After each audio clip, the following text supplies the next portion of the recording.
একটু পড়তে হবে, আমরা একটু ফাস্ট করাচ্ছি। জি স্যার, হয়তো না, মাথার আমাদের উপর তো আসলে যাচ্ছে না মানে এদিকে। অন্য শিক্ষক মহোদয়ও মানে অপেক্ষায় আছেন, তো ওই জন্য একটু ফাস্ট করছি। Last, so I came when he dash, মানে আমি বললাম যে আমি আসছিলাম যখন আমি এসে দেখতেছি উনি পরীক্ষা দিচ্ছে বা উনি একটা কাজ করতেছে, ঠিক আছে? হ্যাঁ, So, স্যার- এইবার কিন্তু ঝামেলা কোশ্চেন। হ্যাঁ, জি স্যার, অর্থাৎ এই যে একটা পাস্ট ইনহিবিটেন্স দেয়া আছে, এবার আমি ইনডিফিনিট একটু দেওয়া আগেই আছে। বললাম যে একটা জি, পাস্ট স্যার। ইনহিবিটেড একটা পাস্ট পারফেক্ট হয়, হ্যাঁ, অথবা দুইটা হতে পারে, পাস্ট কন্টিনিউয়াস হয়। কন্টিনিউয়াস হতে পারে। তাহলে আমরা কি একটু আগেই বললাম, যদি একটা পাস্ট ইনডিফিনিট হয়, হয় পরেরটা আমরা দুইটা নিতে পারি, অপরটা পাস্ট পারফেক্ট হতে পারে, পারফেক্ট হতে পারে, অথবা পাস্ট কন্টিনিউয়াস হতে পারে, পাস্ট কন্টিনিউয়াসও হতে পারে। হতে পারে।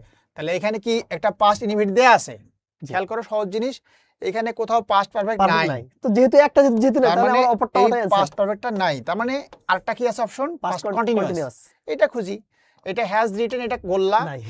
এইটা ইজ, এটা তো পাস্ট ইনডিফিনিট, এটা গোল্লা, হ্যাজ বিন, এটাও এটাও গোল্লা, গোল্লা। এই যে এইটা হচ্ছে পাস্ট কন্টিনিউয়াস, কন্টিনিউয়াস, ঠিক আছে এইটা আনসার। একটু যদি বুঝে বুঝে করি তাহলে আমার মনে হয় স্যার। যে একটু এই ধরনের প্রশ্ন কিন্তু 9 গ্রেডের চাকরিতে মানে খুব লট অফ আসে। আসে আর কি, এবং অ্যাডমিশন টেস্টও খুব খুব বেশি আসে। আসে।